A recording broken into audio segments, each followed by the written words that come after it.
Everyone, this is my second slide on ferrous material.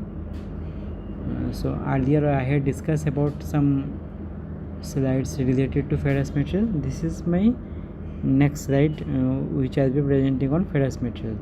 So the topic is ferrous material, and the list of topic to be covered as ferrous material, different types of ferrous material. So I had already discussed about iron and its component.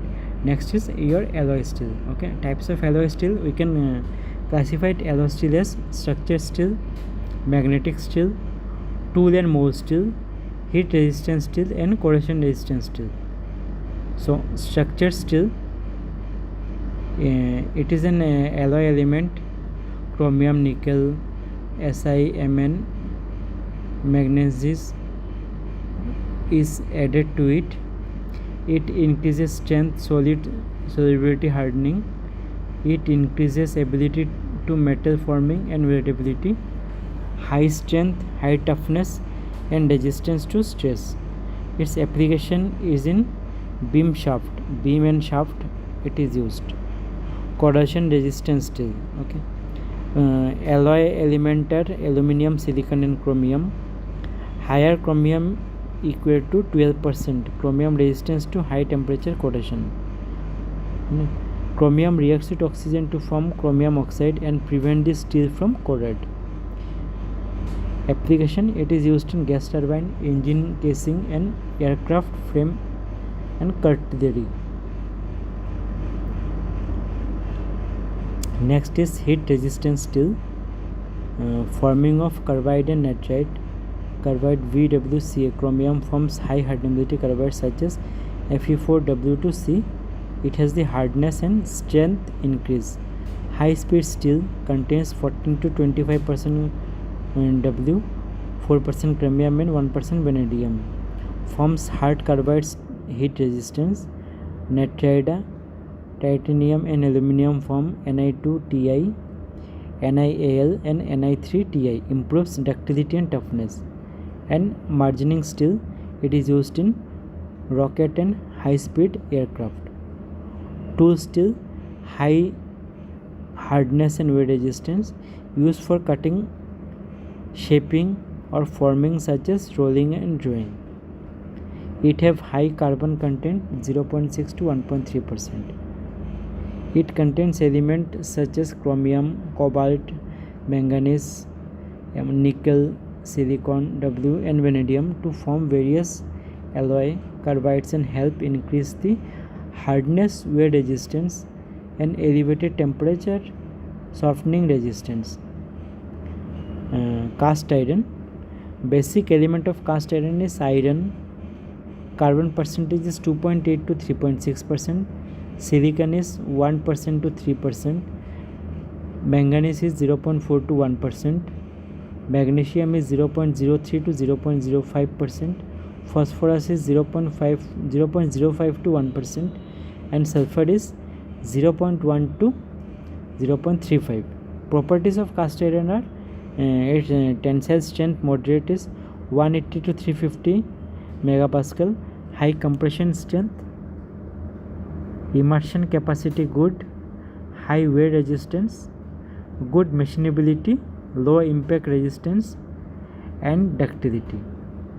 Cast iron property effect: its cooling rate high, stable cementite. White cast iron hard and brittle. Low cementite forms to ferrite and graphite.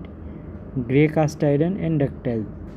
Carbon content: increase of carbon lower the melting temperature and more graphite are formed. Grey cast iron. Type of cast iron is grey cast iron, white cast iron, malleable iron, and ductile cast iron. Malleable cast iron, ductile cast iron. Okay, types of cast iron I have already discussed.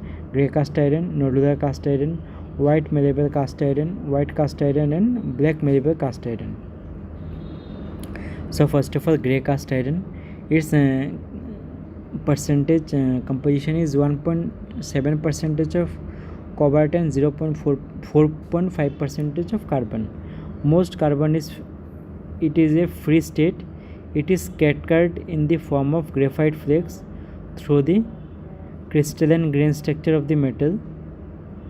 This arrangement of carbon makes the cast iron brittle, thus it fractures easily from sharp bores. It has a grey crystalline color where fractured. Next is white cast iron. White cast iron have 2% of cobalt and 3.5% of carbon. It is so named because of a white crystalline color at the fracture when broken.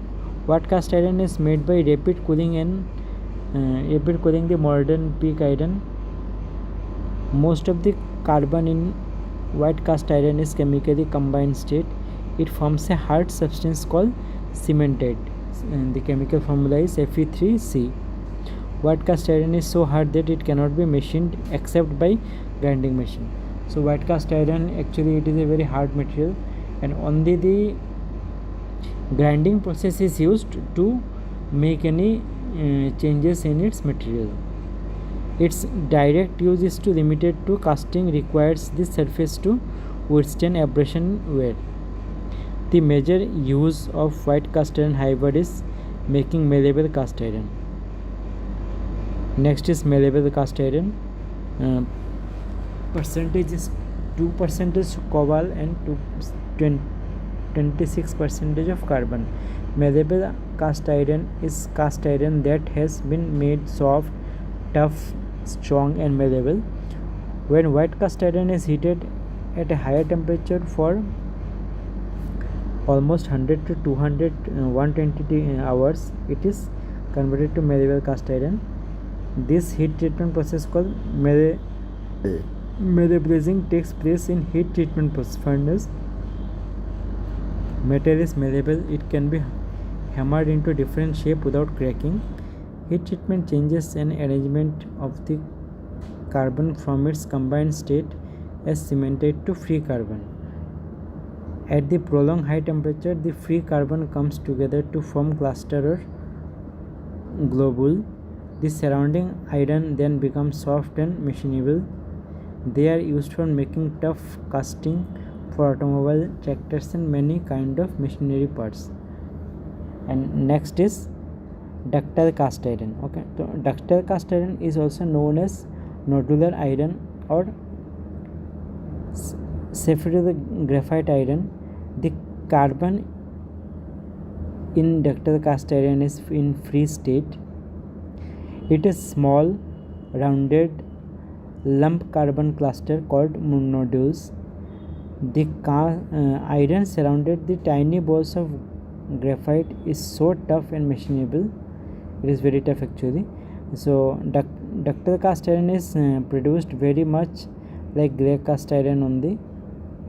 Magnesium alloy and certain other elements are added to a ladle of grey iron before it is poured into mold to make the casting. This additive and proper heat treatment causes the carbon in the molten iron to form balls and nodules as it cools and becomes solid. Ductile cast iron has properties similar to a malleable iron. And other properties are it is tough. It is tough, but it can be easily machinable and process many of the characteristics of steel. Okay, the main use of ductile cast iron is it is used for making tough casting for automobile industry, in agricultural equipment, farm machineries and many other kind of machineries. Okay, so with this I come to end of this slide. In this slide basically I have discussed about the various alloy steel, okay, and types of alloy steel.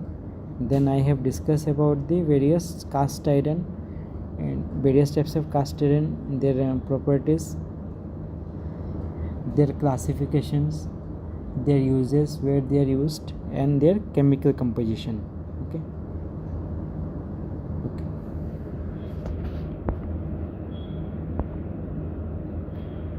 Thank you everyone.